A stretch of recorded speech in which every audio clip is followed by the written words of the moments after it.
Hey guys, welcome to our podcast, 12 Yards Out, from our channel, The 12th Man.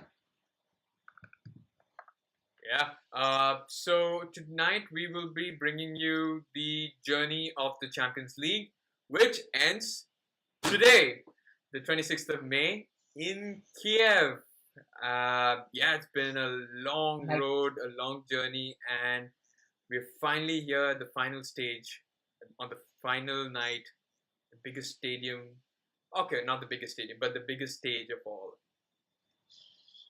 this is not a Champions League that we care about. It's not that important, Yes. Here we go. Hey Okay, guys. so we're gonna bring you the it's kind of like a roundup of the entire tournament, and we will bring it to you stage wise. So Yes, we're going to start with the group stages and we'll talk about the different teams one by one and, see how the situation unfolded with all the group stages. And then we'll move on to the round of 16. yeah, We had a bunch of different stories that happened there, a bunch of controversies, and a bunch of amazing results and funny results too. So that was fun. And then we go to the quarters where things started to get not so interesting.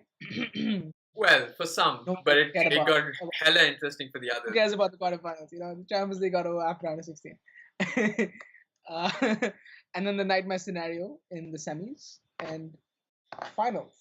And So yeah. so let's start with the group stages then. So Group A.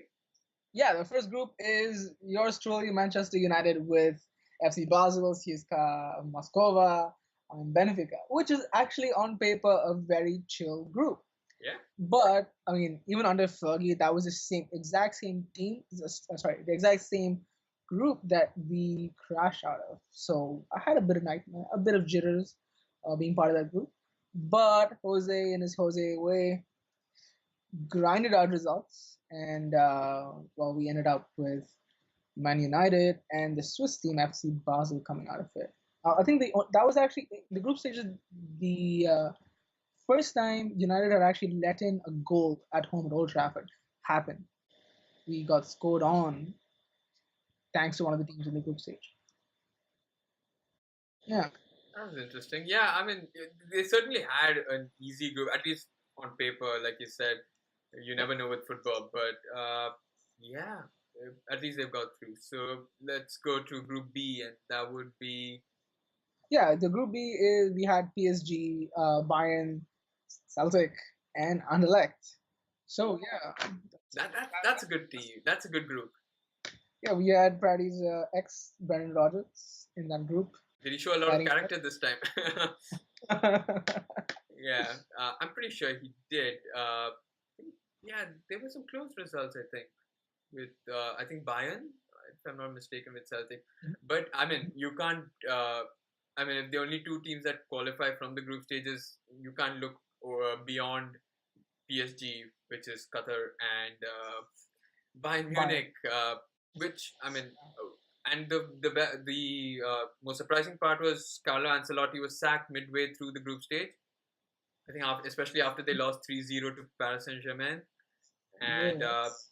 guess who came back? Jupp Heynckes, the winner of Bayern's last Champions League, and you could feel the motivation go through the entire Bayern team. Yeah, Stepped onto that pitch, and everyone was scared. They were like, we've seen this Bayern team dominate before. Yep. Could we see it again? And but they didn't top their group though. So that was probably because of the 3-0 result at Paris. But yeah, so that's Group B. I don't think Celtic anyway stood a chance. So Yeah, I mean, like faced with the two juggernauts of football, you got one country on one side, and you have one team that basically cannibalizes the whole league. And you got poor old Celtic. Uh, I guess yeah. So that's as much as we could expect from them. Moving on. yeah, Then we had Group C, which had Roma, Chelsea, Atletico Madrid, and Karabakh.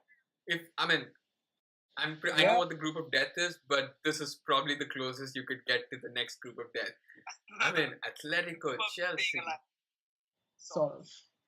Group of dying, not death. A group Okay. of dying, yeah, a group of close death. Yes. But The results from that was quite a surprise. yeah, so I think Roma topped the group, if I'm not mistaken. Yeah, Roma top the group. Yeah. Yeah, I mean, Dzeko was on form, was on fire. I mean, I don't think they let in a goal at all in their home ground during the group stage, and that's surprising because you would expect that from an Atletico side. Exactly. Yeah. In fact, Atletico kind of like take the 1-0 lead and then sit back and say, "It's my ground. I'm just gonna like defend Yeah. my life Okay. for my life." I mean, So yeah, they got knocked out. that worked out well. I mean, they knocked Arsenal out, so I'm happy. Stay in Europe, Arsenal. Stay That's in Europe. Europa, but yeah, that's another day, another story. But yeah, so it was surprising. I mean, I would have thought Atletico and Chelsea were the sure in. Chelsea had their problems, so but Atletico had bigger problems, and we had Roma and Chelsea go through. Yay, English teams, when United and now Chelsea. Yeah. So far you had United and Chelsea go through. Then we come on to Group D, which had Olympiacos, Sporting, Juventus, and Barcelona. That was interesting. That was a lot of fun. Yeah, especially given that Juventus knocked Barca out in last year's Champions League. Yeah, and this time it was a complete reversal. I think Barcelona beat Juventus 3-0 or something, and it was Yeah. it was interesting to see. But I mean, come on, this group was the same as the PSG group. You knew Yeah. the two who were going to go. Exactly. It was sorted, and the moment it was sorted, you could tell it. It was just group one. I mean, number one and number two, and Barcelona showed their worth this year with the acquisitions of the 148 million man Dembele and well, not yet Coutinho, Not yet Coutinho. yet Not Coutinho, yet. but 140 of This hasn't happened yet. We're still in the timeline of the group stage. We don't know what's happened in January. Right?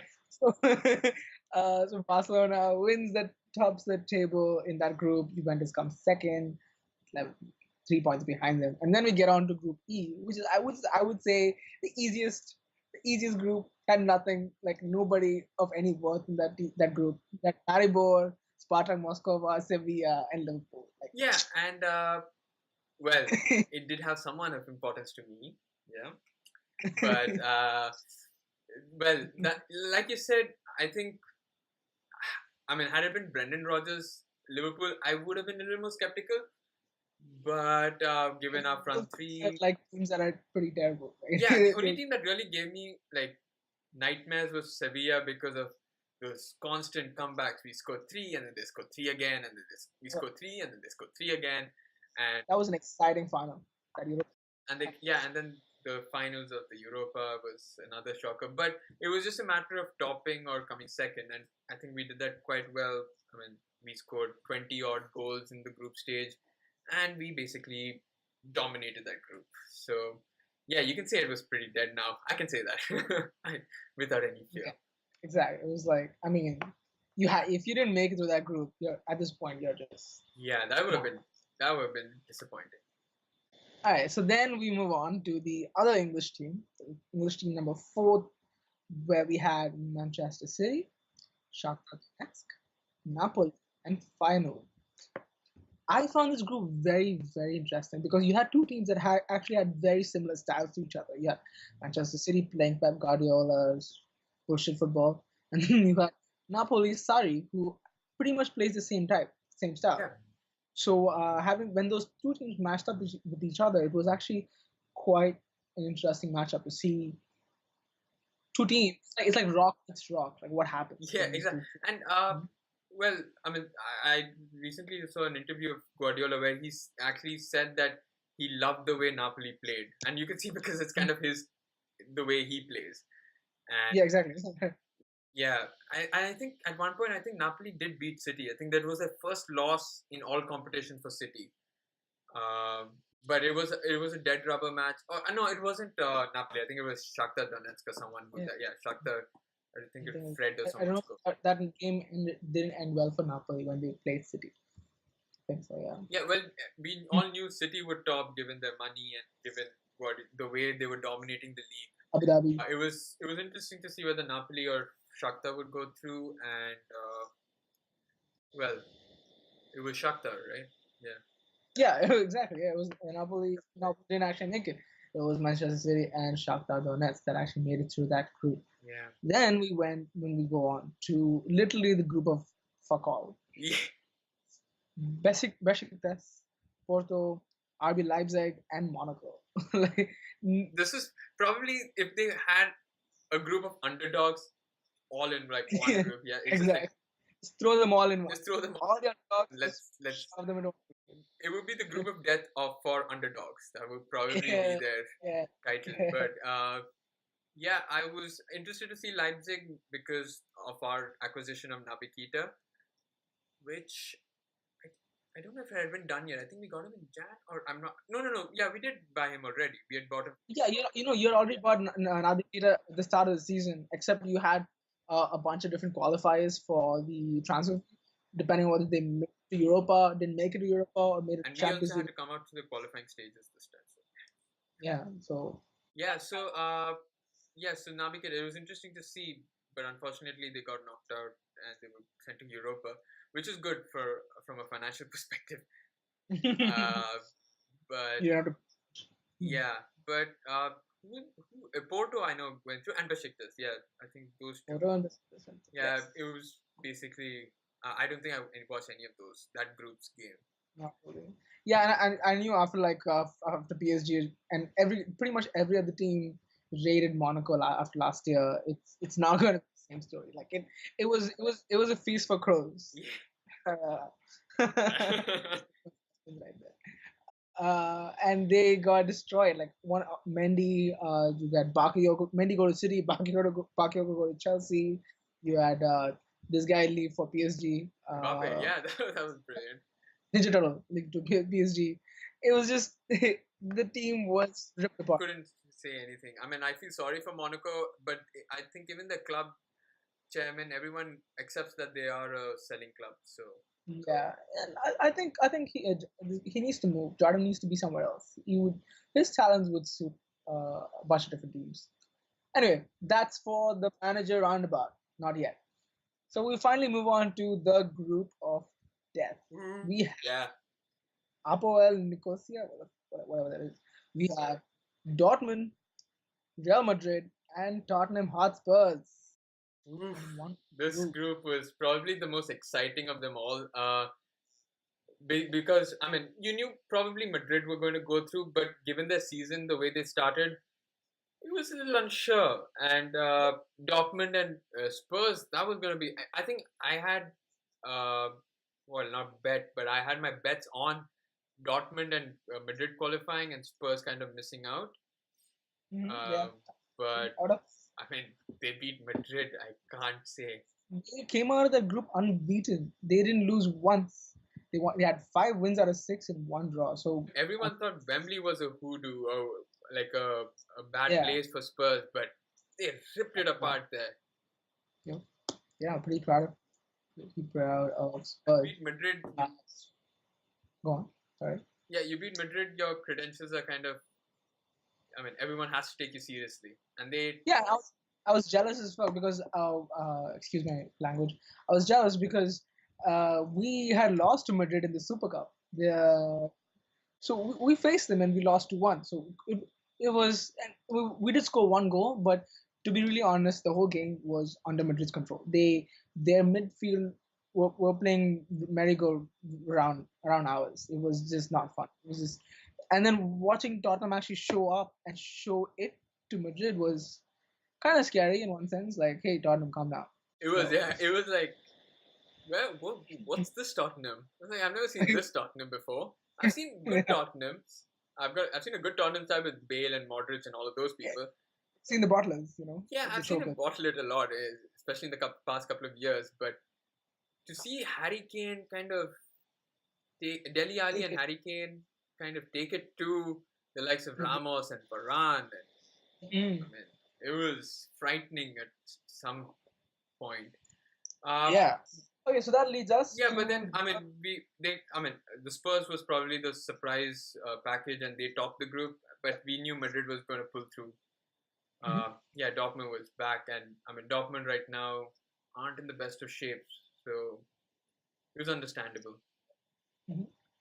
So yeah, now that we're done with our group stage, the natural progression is now that we narrow down the pool and move up to the round of 16. Round of 16. Oh, well, let's. Fun things that happened here. Yeah, it was a lot of upsets, a lot of things that shouldn't have happened and things that did happen. Uh, But so we start with probably one of the biggest matches that was, and the worst draws that Madrid could ever get in the quarterfinal, in the round of 16, which is Real Madrid versus Paris Saint Germain. And yeah, because well, I'll just let me tell you guys that I mean, eventually Madrid did win. no, no, this was important because until at that point, everybody had thought that it was the final happening at round of 16 because PSG had scored the most amount of goals. They were blazing through. Second most, we scored the most. But yeah, I mean, you were scoring against like shit teams. I'm sorry. Okay, you were scoring against like okay, fine, fair enough, fine. nobody cares PSG about did this. have okay, and Nil to I mean Maribor, like who they even cares? they 7-0, boast right? the likes of Mbappe, Cavani, and The Trident. It was like seeing people. There was actual talk that this was the final happening because they thought that PSG was going to make it to the final the way they were playing, the season was going, the way the group series were going, and Madrid being Madrid, who's won two back-to-back finals so far, it was just going to be the big one. But but Madrid won on aggregate 5-2, 5-2, yeah, 5-2 because Arabia. it was an embarrassment. Yeah, it was 5-2, and Really. who would have thought? I mean, they. I mean, not given the season that Madrid were having, I called it a bloody Valentine. It was on Valentine's Day. I called it a bloody Valentine massacre. I mean, I Yeah, predicted a bloody Valentine massacre for Madrid, PSG running riot in Paris and at the Bernabeu. But yeah, and like it was interesting because after that name, I was just like, "Fuck this." yeah, I gotta stop swearing. I'll try my best. yeah, yeah, I'm sorry. I'm sorry.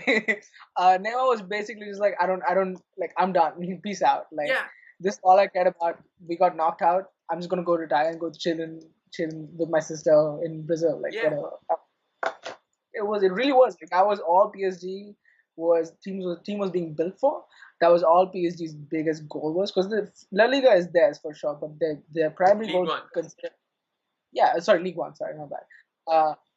But their primary goal and is to be considered a European powerhouse was to win the Champions League, and it was extinguished by Madrid. By the Madristas. Madrid. Yes. Yeah. That was a very nice game, and like I felt like that was the point where uh, I mean, people from the start of the season were always saying, even though Madrid were playing terribly, were not playing up to their standards. Everybody knew for a fact that this team just switches on.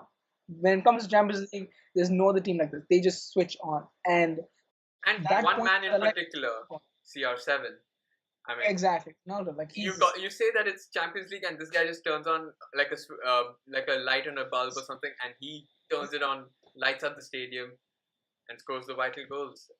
one man he can win the game for you, and then that PSG game was a point where people's confidence came back pouring into Madrid because until then there were questions raised the way they were playing. Uh, but Zizou's job was already on the line by then, and it was just the round of 16. And he must thank the players so much for getting him to the next round at least. But yeah, so that's Madrid PSG. Let's not waste too much time on that.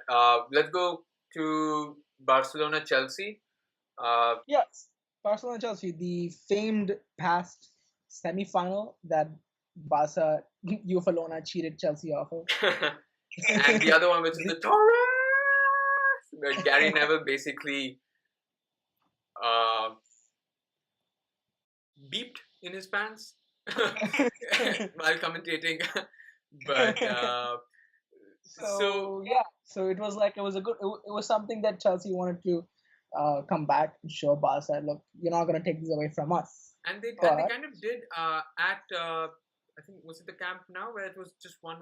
No, no, sorry, it was at Stamford Bridge where they drew, and Chelsea actually defended so well until the point where I think Christensen made that error and Messi of all people had to score. I mean, yep, everyone was saying he hadn't I scored was in just Chelsea, first he hadn't scored scored. against Chelsea. Yeah, he hadn't scored against Chelsea or something, and everyone making fun, and then he goes. You give him one opportunity and Swan. Oh well, scores. gotta appreciate talent when it shows. So Yeah, and it's that's Barcelona Chelsea, and I mean Camp Nou was a straight up Barcelona riot. They just had a full run of the park, won 3-0, and it could have been more. yeah, I really thought that was a point that Conte would get sacked. I thought that was gonna happen at that point, but I think the fact that Chelsea was still in the FA Cup, Yeah, they still had the some kind of management hope. didn't want to throw that away by losing continuity in terms of manager appointments. So they kept it, and I guess Let's move to the probably the most well the most surprising and the probably the best uh, round of 16 matches that I had probably witnessed, which is Spurs and Juventus. Like wouldn't have expected Juventus, who's tactically very defensive, and Spurs, who are attacking but relative, yeah, yeah, relatively, but who are good defensively as well. I wouldn't have expected it to be what it was 4-2 to Juventus in the no 4-3 to Juventus. no, I mean, like before the end, like forget the final result. I think the point. This was like this was a showcase for Allegri. Like he is a man that you can trust. The guy was basically just Captain Cool, Manager Cool. He was stood there. He looked at the game and he said, "I need to do these changes. Yeah, I need to change it so that these holes get plugged. I need to fix. I need to attack the holes that Spurs have." like And those changes came yeah, to the point, right? and I was shocked. I mean, after the first leg in Turin when it was 2-2, I mean Harry Kane basically ripped apart Buffon, and they were going, and Spurs were going at it. But Yeah. obviously, the first 10 minutes or so were Juventus, where they scored the first two goals. Higuain missed a chance to get 3 or 4 goals. Okay, I mean, he's the Many true chances. bottler, and he missed it. And then it came down to Wembley, and where Spurs had a good record. They beat Real Madrid also, and they took the lead courtesy of Son. And I thought, I mean, that's it. I think Spurs have proved their worth. Yeah, But the that's tactical nous and the tactical genius by Allegri to, I think, shift from 3 at the back to 4 and change then the play on the tides of right the wing. game. It's like, And and I think for me that was like the perfect example. Like, we all make fun of Spurs. We call them the bottlers. yeah, Fergie's most famous quote, like, "Lads, it's Spurs." yeah, We all like laugh with them, and we understand how, but actually seeing how fragile this team is mentally, and how easily they can break down. And this is from like one of the. I mean, we've seen this before. We've seen this with the fact that they were the in a two-legged race for the title. Spurs finished third. yeah. So we've seen how badly the Spurs can actually crumble. But like here, it was like watching it in one game. How easy it is for a team's mentality to be broken by somebody who actually has the knowledge Yeah. and the calmness and the demeanor to make those changes. So I had a huge bump in respect for Allegri after this game. And who else will score the winner but Dybala? Uh, Yay. He's not even starting for Argentina, man. What's going on? No, but I don't know. It's just like I've got like I I really like the player in terms of his ability and everything. Yeah. Um, I think he's a pretty so good guy. and we've got probably moving on. We've got probably the biggest upset of the tournament. Maybe not the biggest upset of the tournament, but biggest upset of that particular stage, which was I think United versus Sevilla. Yeah. Well, I think in our whole season, looking at Manchester United, our whole season, I feel like if United had gotten through, had not been pushed out of under 16, this would have been considered an amazing season. I personally do think whether I have no issues with what's going on with a lot of people's chant for like attacking football. We do play attacking football. Yeah, we do. It's not that we don't, but it's not that we're always playing attacking football. It is dull sometimes, but it is not that dull. But it was this. I feel like you can funnel every criticism thrown at Mourinho down to this one tie, United versus Sevilla. Well, many people criticize. I mean, probably the team formation, the team selection in the second leg. But I kind of blame him slightly for not taking the game to Sevilla at Old Trafford. Yeah. I think he should have at least scored home. Oh no, was it at Old Trafford or Sevilla? I'm not sure. The first leg. But yeah, he did it. It was a 0-0. He played for a draw the first leg, and he wanted to win it at home. Trafford. Yeah, exactly. So I think had they scored one away goal in Seville, it's done. Would have killed the tie. But to come back to Old Trafford and play with the team that he had selected, given that they just beat Liverpool 2-1. Yes. The thing is, I'm not surprised because this is classic Mourinho. It's like he's got a template. This is what he does when it comes to European nights. He goes to their place and he plays for a draw. He wants an inlet, no matter who it is in the Champions League. His template of how he's won it so many times in the past is by doing that. But you would expect him at least at home to go full throttle and attack. Exactly. Thing is, this is United. This is not Inter. This is not Porto. This is not those teams. Yeah. Okay? This is United. We are not the underdogs as opposed to the other. Defending with people like Smalling and Jones, you're asking for trouble. Exactly. So I do think that that was the point I was going to get at. The thing is, he's got a template. He knows how to win the Champions League by going to their home and playing for a draw, and then coming back at our home and winning it. But he's done this with teams that he has set up that he knows that he can depend on. The issue is he doesn't have that rigidity or that robustness.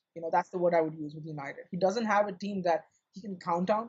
Yeah. For every single moment. There are such periods of consistency and inconsistency with the team. Anyway, we can talk about this for long, but I would blame all the criticism. If anything you want to take out of this is that I personally think that a huge amount of criticism that Mourinho gets can be boiled down to the way he approached this game and the fact that he came out of the Champions League in the round of 16 as opposed to the quarterfinals. We believe we're a quarterfinals. Yeah. That's the expectation that our fans, reasonable fans, have. Yeah, exactly.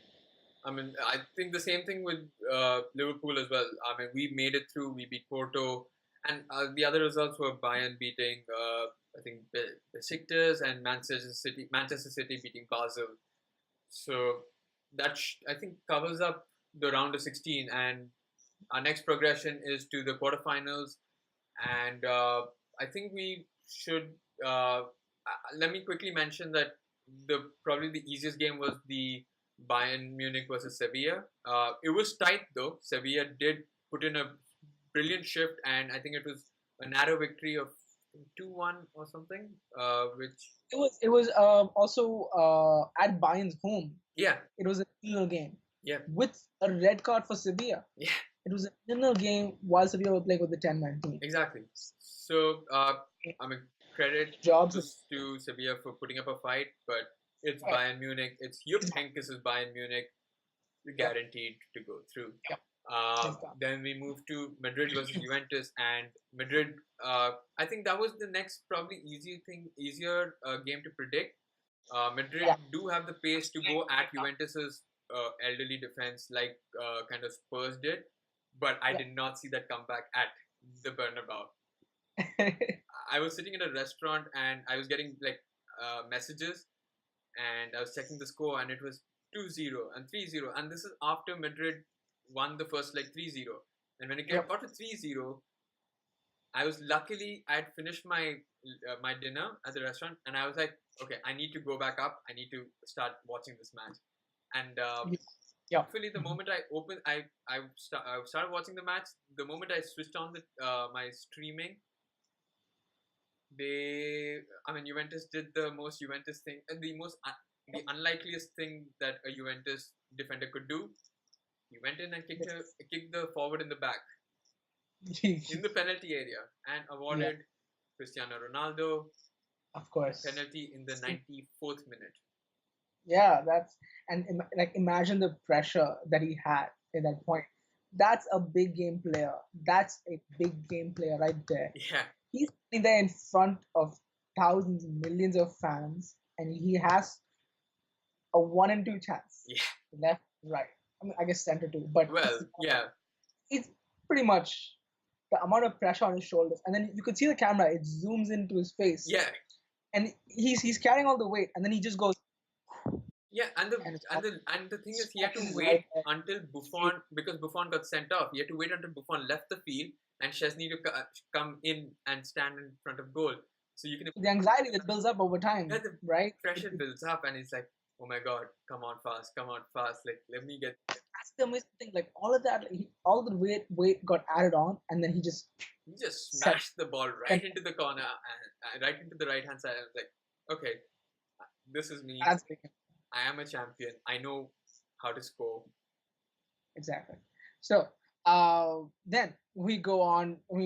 After Madrid's awesomeness, we move on to Barcelona, Liverpool Liverpool City. Liverpool City, yeah, which is probably the biggest quarterfinal tie you could get.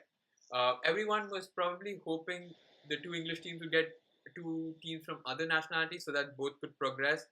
I mean, those were English fans, obviously, and English pundits. I wanted these two teams to face each other. The United fan, I think, I personally at least one of them would have been kicked out. You would have been like, yeah. Yeah, and City's weakness is Liverpool. Like it's like fire against leaf. You know, it just. If there was one team I was dreading, it was City because they kind of beat us 5-0.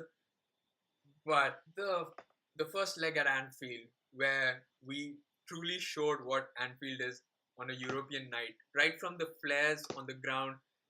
I don't condone the throwing. Yeah, like Klopp's Liverpool is. City bus. I don't condone that action. Yeah, definitely not. We don't. But we kind of instilled that amount of fear onto the players that when they stepped out onto the Anfield pitch, they knew what they were in for. Yeah. And we, in the first 30 minutes, we ripped them apart. And then obviously once you're 3-0 up, you don't want. I mean, you could go forward 5 as we normally would do, but we were happy to sit back and defend. And for some reason, we defended like we knew. Like it's something that Klopp learned after coming to the Premier League. That Exactly, and this is after. I mean, thankfully Van Dijk came in, so he kind of did have some effect. To be honest, I feel like Liverpool had in front of them. I mean, if you're going to look at things in absolutes, yeah, City's a difficult team. The teams that Liverpool face are all difficult teams. But I genuinely believe that if Liverpool had to face, let's say, Madrid, yeah, or Juve, Madrid or Juve, I think Juventus, we would have still been okay because I mean, I think they would have gotten through Madrid or Juve. Yeah. Because their defense is that strong. Yeah. They're not teams that will attack you. And the teams that come out and play a highliner defense. And we beat Manchester City in January, so we do know how to beat them. So City is one team. Klopp has beaten City the most, right? Like out of not the most necessarily, but like his record against City is better than City's record against. Not City, but Klopp's record against Guardiola is the best amongst most all managers. Yeah, that completely makes sense. Like I just like that's his type of football, and that's this guy's type of football, and they both are adamant managers. Yeah. And his is definitely like facing his football. This guy can most often beat him. Yeah. And he refuses to change. You know, he's just. Even when we were, I think when we won 3-0, and then the second leg, they went full gung ho. They scored the first goal in the first minute. I was in a restaurant and I started hitting the table, and my parents were like, "This is a public place. Do not do that." And I was like, "Okay, I need to get out of here because I'm gonna lose it." Because Liverpool were defending, were shambolic in defense. Manchester City were crazy in attack. They were going every ball in. and we just couldn't get out of our penalty area. And I got pissed off. And then the moment I went back, I cooled down and I started watching the live stream. Who else but Mohamed Salah scores the goal and kills off the tie, and Liverpool win on an aggregate 5-1. I mean, against the Premier League champions. A good tie to watch. Yeah. And then we go to the Barcelona-Roma match, and yeah, after the first leg, when Barcelona won 4-1, I was just wondering, okay, now what is it going to be? 7-1, 8-1 on aggregate? Yeah. And I think I saw the first goal of Roma go in, I think around the same time as Liverpool, as City scored for Liverpool around that time. And I was like, okay, 1-0, what difference is it going to make? But they were playing, Barcelona were playing at Rome's home ground, at Roma's home ground, yeah, at the Olympico. I was watching the Liverpool City game and I was like, this one is going to be more exciting. It wasn't, compared to Roma. That second leg, yeah, it was just like one after the other. Roma just kept going. And I think I remember it was 4-3 on aggregate, and then the Manola's header went in, and everyone is going berserk, and it was 4-4. And I texted a friend saying, so what the hell is wrong? And he was a Barcelona fan. So I was like, what the hell is wrong with Barcelona? And he's like, what happened? It's 4-3 only. And his stream was behind. I was like, no. He's like, are you serious? And it was 4-4. And Messi missed a chance at the end. And I mean, yeah, exactly. Hands up and bow to Rome for that amazing comeback. No, it's not just about, like, the thing is, I mean, yeah, luck favors the brave, right? And in that sense, it was like they just did not give up. They just did not. They just never said 4-1. We're gonna quit. This game is over. They said no matter what, we're gonna take this fight to one of the greatest teams in football. A team that's basically undefeated, who were undefeated until that point, who were looking to finish an invincible season. Yeah. In their league. But the Atletico Madrid and the league with Real Madrid. This is the league that they were winning, and these guys said, no, we're not going to take it. We're going to go after them, and they did. They did in such a beautiful way. And yeah, so I think we should move on now to the semifinals, and the Madrid Bayern match was intense. It was what was the aggregate total? I know it was 2-2 at the Bernabeu, and I think it was 2-1 or something. I think it's 4-3. Yeah, it was 4-3 on aggregate, I think. And yeah, it was. I mean, funny to watch Heinkes' face. Bayern were going at it. Ribéry at the age of 35 looked. He was. And the number of chances he missed, though, that was what. But so, I mean, Ribéry fine missed a couple, but the main players to blame for Bayern was Lewandowski and Thomas Muller. I mean, if Bayern was just wasteful all around. All around. It was just. Kimmich is your goal scorer in both legs. There's something wrong there. I mean, like, I personally wanted Madrid there for sure because I think Liverpool could have beaten Bayern. Yeah. I think Liverpool have a better chance of beating Bayern. I'm guessing out of the three teams, Liverpool kind of wanted Roma, but we would have been okay with having Bayern. Not Madrid, but Bayern. Yeah. Exactly. I think they could have beaten Bayern. So in Bayern Madrid style, I definitely wanted Madrid to go through for that. Yeah. The fight. Yeah. So the Madrid Bayern match was intense. I mean, we had both attacking sides, and Karim Benzema finally proved his worth somehow. Yeah, that was the game that unlike the previous one where Ronaldo was the big game player. Yeah. He just wasn't. It was just happy. It wasn't his day. He was just not doing it that game. And thankfully, it is full of so many players and so many stars that another one got to step up. Yeah, but who else did not have a great day? The Bayern goalkeeper. All right. I mean, I don't know what he was thinking for that second goal, but he lost it. It was comedy of errors, man. It was just He like, wanted to catch the ball. At the same time, he realized that would be a back pass. Then he tried to slide down and kick the ball. it was Then missed it. that was embarrassing. That That was was just embarrassing. And Bayern fans were hoping at that point, please God, let Neuer come back. Let Manuel Neuer come back. it was just like it was all around the whole Bayern team shot the bed. It was just one like they had the game. They could have won it. They could have been in the finals right now, but they just that. It was like It goes to show you take your chances, you get through. yeah, and also like it was it was like a game of two shitty keepers in the sense that even even this guy was messing up. Even Keylor Navas was messing up. Yeah, I mean, Keylor Navas was messing up. The easy ones he couldn't save. The difficult ones, I mean, some of the really difficult ones he saved. Yeah. So all the United fans collectively were like, wait a second, Navas, stop shit. Someone take the fax machine. Someone break the fax machine right now. And so all of these comedy of errors finally led to our finals. No, yeah, and then the other semi-finals was Liverpool versus Roma. I mean, Anfield I was just ecstatic.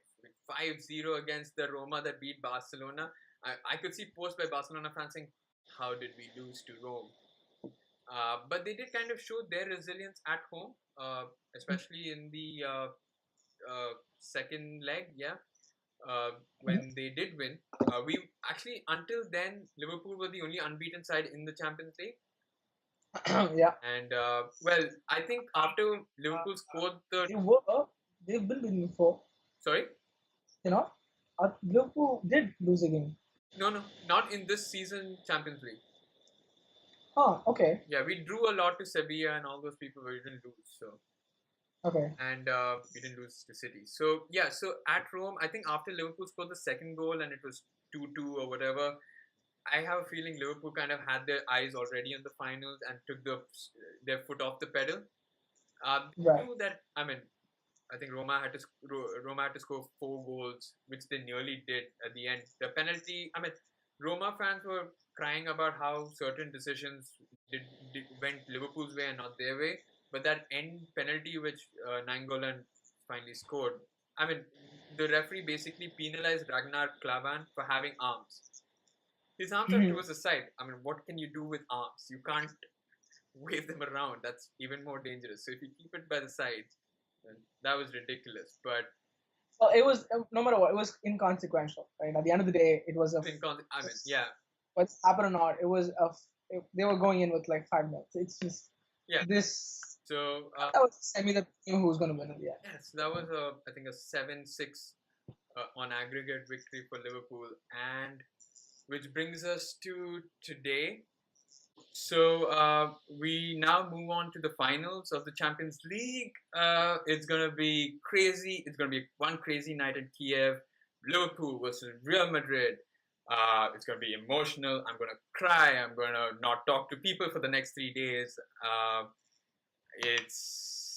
I'm already for some reason. I don't know. I'm super excited. I mean, I'm so happy to see Liverpool make it all the way to the final. I'm so excited because it'll be like watching an amazing Madrid team raise Liverpool's hopes up so high and then beating them down. I can't wait to see their face. I can't wait to see you cry. I can't wait to see every one of Liverpool's players. I can see on their knees, tearing up of how close they were, and then having to walk back with a silver medal. I'm excited for that. Yeah, I don't know. I mean, either way, I'm proud of the team and all that said and done, but it is the biggest of the biggest events. I suppose you I've waited for this moment for 10 years, if you can believe that.